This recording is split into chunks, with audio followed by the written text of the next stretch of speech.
के वीर और वीरांगनाएं, सबका मैं हार्दिक चरण वंदन करती हूँ, अभिनंदन करती हूँ, सबको सादर प्रणाम करती हूँ।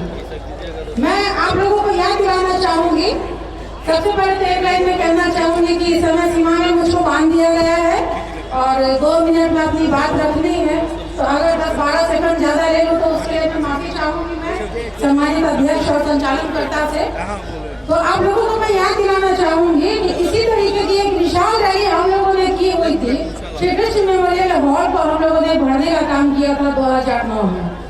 उस वक्त हम लोगों की इस ताकत को देखते हुए माननीय मुख्यमंत्री श्री नीतीश कुमार जी ने हम लोगों को अत्यंत पिछड़ा वर्ग में शामिल करने का काम किया, लेकिन हमारे समाज की जो विडंबना थी, क्योंकि हमारे समाज में सबसे पहले शिक्षा का अभाव था, जिसकी वजह से अति पिछड़ा वर्ग में शामिल होने के कारण भी हम लोगों को उसका कोई लाभ नहीं मिल पाया। शिक्षा की कमी की वजह से हमारे समाज में बहुत ही कम संख्या में हमारे बच्चे किसी प्रशासनिक पद पर जा सके, लेकिन आरक्षण का समुचित लाभ हम लोगों को नहीं मिला। अगर हम विधानसभा लोकसभा की बात करते हैं तो हम लोगों को आरक्षण मिलने के बाद भी बढ़ई समाज की पर्याप्त परिभाषा और व्याख्या नहीं की गई। आखिर हम अगर अति पिछड़ा समाज में आते हैं तो हमारी हैसियत क्या है?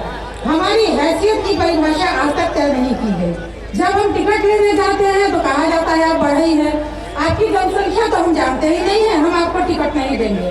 और जब वोट लेने के लिए हमारे किसी राजनीतिक दल से हमारे नेता आते हैं तो कहते हैं अरे भाई आप तो हमारे अति पिछड़ा वर्ग से आते हैं और मैं आपके अति पिछड़ा समाज का बेटा हूँ, तो आपका वोट मुझे ही मिलना चाहिए।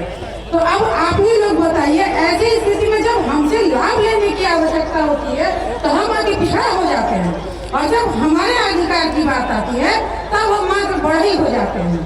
तो निश्चित तौर पर हम लोगों को अपने अस्तित्व बचाने के लिए इस प्रकार के आयोजन की आवश्यकता काफी समय से महसूस हो रही थी, जिसका एक छोटा सा झांकी है कि आज हम बढ़ई अधिकार रैली मिलर हाई स्कूल के मैदान में कर रहे हैं। निश्चित तौर पर आप सब लोग धन्यवाद की बात है कि विपरीत मौसम में आप लोग यहाँ आने का काम किया।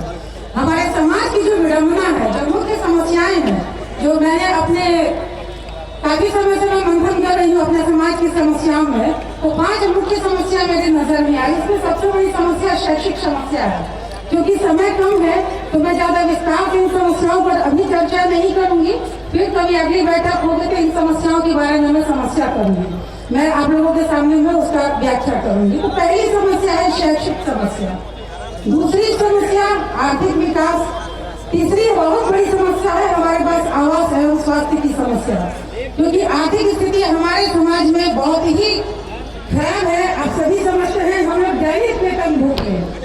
अगर हम अपने औजार के साथ आज अगर काम करने नहीं जाएंगे तो आज हमारे बच्चे भूखे सो जाएंगे। तो ऐसी स्थिति में हमारा आर्थिक विकास ही अगर नहीं हो पाएगा तो निश्चित तौर पर हमारे स्वास्थ्य के ऊपर भी उसका असर पड़ता है। चौथा है सामाजिक न्याय। आज हमारे समाज में हमारे आवाज उठाने के लिए एक भी नेता हमारे सामने मौजूद नहीं है, जिसका परिणाम आप देखते हैं जब हमारे समाज के लोगों के ऊपर शोषण होता है, अत्याचार होता है, हम लोगों के अधिकार की आवाज उठाने के लिए एक भी आदमी नहीं रहता है। सबसे बड़ा दुखद है ये हमारे समाज के लिए। हम सृजन करता है, हम सृष्टि के निर्माता हैं, हमने आधुनिक भारत का सृजन किया है, लेकिन वर्तमान आधुनिक तकनीक ने हम ही लोगों को बेरोजगार बना दिया, क्योंकि हम आज भी कृषि आधारित व्यवसाय से जुड़े हुए हैं। राजनीतिक न्याय, क्योंकि विधानसभा लोकसभा विधान परिषद में हमारी भागीदारी नहीं है, उस वजह से हम लोगों को राजनीतिक तौर पर कहीं भी न्याय नहीं मिल पा रहा है, हमारी बात सुनने वाला कोई नहीं है। और सबसे बड़ी दुखद स्थिति है हम लोगों के लिए हमारी आपसी प्रतिस्पर्धा, क्योंकि मैं खुद भी 2 जिला पार्षद रह चुकी हूँ और बस मैं थोड़ा और समय लेना चाहूंगी और महत्वपूर्ण बिंदु इसके बाद मैं समाप्त करूंगी। कि सबसे बड़ी बात है आंतरिक प्रतिस्पर्धा, कि हम लोगों के बीच में जब हमारे समाज का कोई भी व्यक्ति चुनाव में खड़ा होता है उस वक्त हम लोगों के बीच में एक भावना पैदा हो जाती है कि अगर मदन जी चुनाव लड़ेंगे तो सविता ठाकुर को से क्या लाभ होने वाला है, और अगर विनोद जी चुनाव लड़ेंगे तो अजय जी को क्या लाभ होने वाला है।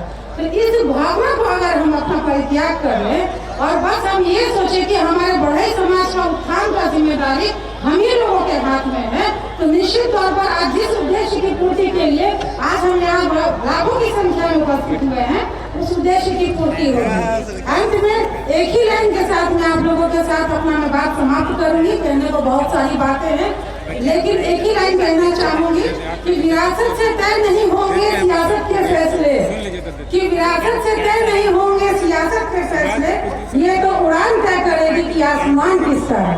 जय माता विश्वकर्मा।